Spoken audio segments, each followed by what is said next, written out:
Todos os dias, em algum lugar do mundo, crianças sofrem todo tipo de violência, seja ela psicológica, física ou sexual.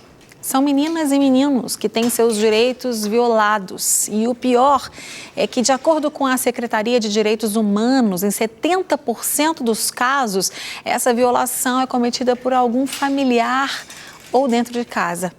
Dados da Secretaria de Direitos Humanos revelam que os 4 tipos de violência mais registrados por eles foram por essa ordem: negligência, violência psicológica e violência física, seguida da sexual.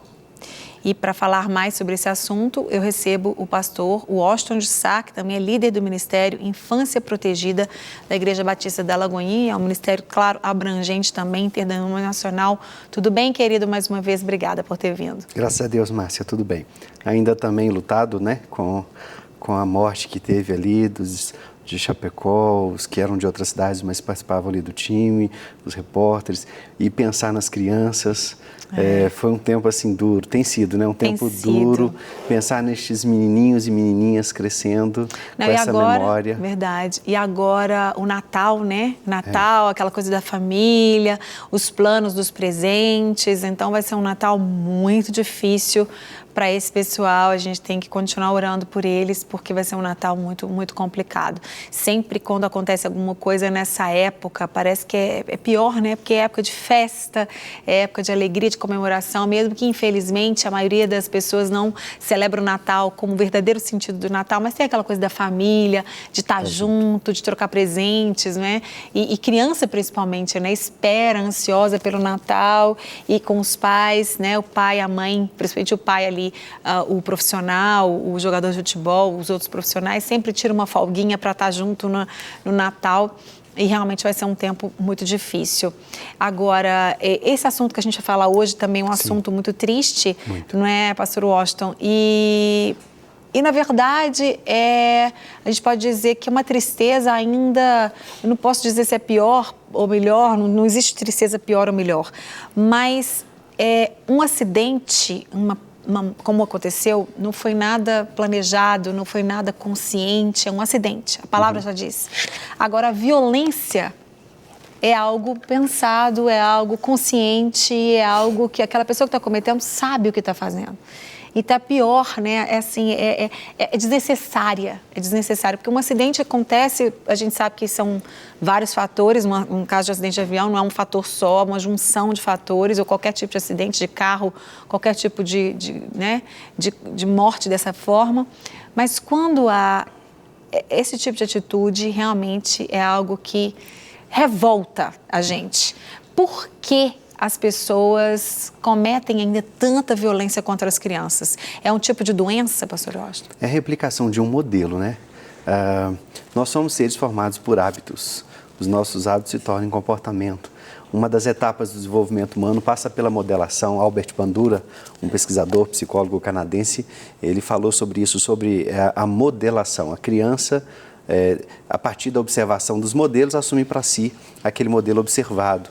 E a gente tem hoje a neurociência falando sobre neurônios espelho.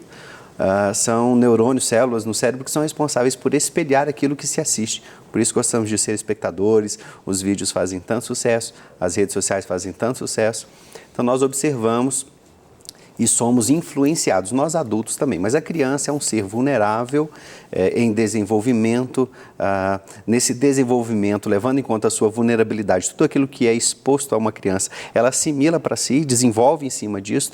Então, se o ambiente ele é vulnerável para esses atos de violência, se essa criança sofre maus tratos, o abandono, a negligência, a omissão, mesmo a violência física, a psicológica na escola, o bullying, cyberbullying, isso vai somando. A criança que assiste muito mídia violenta, jogos eletrônicos violentos, ela tem um ambiente onde os pais agem com violência, porque também foram ensinados assim, se tornam adultos, vai se desenvolvendo, chegam à fase adulta e tem este único forma de lidar, ou seja, com a violência. A gente pode olhar nas comunidades carentes, por exemplo, a forma de resolver os conflitos não é no diálogo, a maioria absoluta é na violência, com a morte deve R$20, R$30, não pagou uma pedra de crack, vai perder a vida. Em outras culturas diferentes. Então, é uma cultura. Nós temos ainda, infelizmente, uma cultura de muitos maus tratos no nosso país. Os cristãos, Márcia, no mundo, os evangélicos, nós, protestantes, nós fomos equivocadamente instruídos acerca da disciplina, da forma de aplicar disciplina. Muitos são os líderes que instruem sobre disciplina falando de violência, ensinando violência ao invés de ensinar disciplina. A maioria absoluta dos textos na Bíblia que falam sobre aplicar disciplina está falando sobre ensino e não sobre violência. Tem lá o texto que vai falar sobre fustigar, usar vara, ok, varinha mesmo, no caso da disciplina, mas está dentro de um mesmo contexto quando diz que o filho ele é obstinado e rebelde e já foi advertido pelos pais, disciplinado, levado ao conhecimento da igreja, e se ele mantém disciplina, ele deve ser morto a pedradas. Então, nós temos uma cultura de muita violência. Nós não conhecemos uma geração que foi educada sem violência. Não sabemos o que é isso. Como seria uma geração de seres educados sem violência? Só que a gente tem um outro cenário que é o abandono.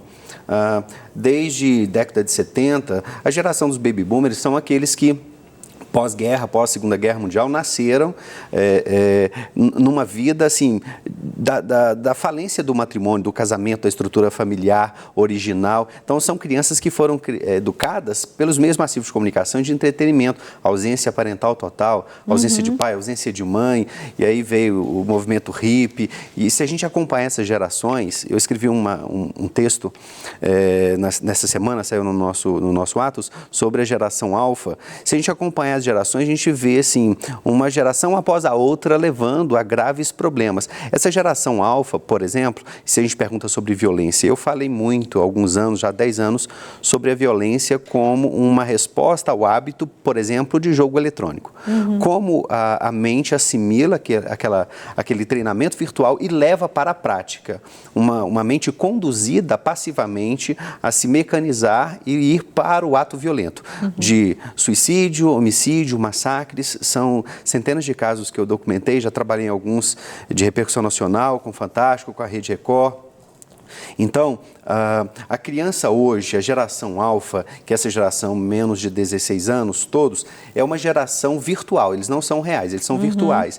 Nós, por exemplo, se eu entro nas suas redes sociais, eu vejo como você se comporta. Então, você tem um padrão de comportamento que é a sua vida real. Então, essa é a sua vida. Você é assim e na rede social você também é como você é no real. Quem conhece você sabe. Mas as nossas crianças, nós encontramos crianças, por exemplo, que vivem o abandono, a negligência, o maus trato, a violência e têm depressão, mas na vida virtual elas se colocam como sendo a pessoa mais descontraída, mais feliz, como se estivesse tudo bem. E eles tentam trazer para a vida real aquilo que eles são na vida virtual. A violência, Márcia, ela distorce o desenvolvimento da criança. Com certeza. A criança não foi feita para sofrer violência, negligência, maus tratos, o abuso físico e o abuso sexual. Com então, certeza. ela tem um caminho. Quando entra a violência, é como se você pegasse uma varetinha e entortou essa varetinha e ela vai se distorcendo. Para receber todas as novidades do canal, inscreva-se e, se curtir o vídeo, clique em gostei. Aproveite para acompanhar a Rede Super nas redes sociais.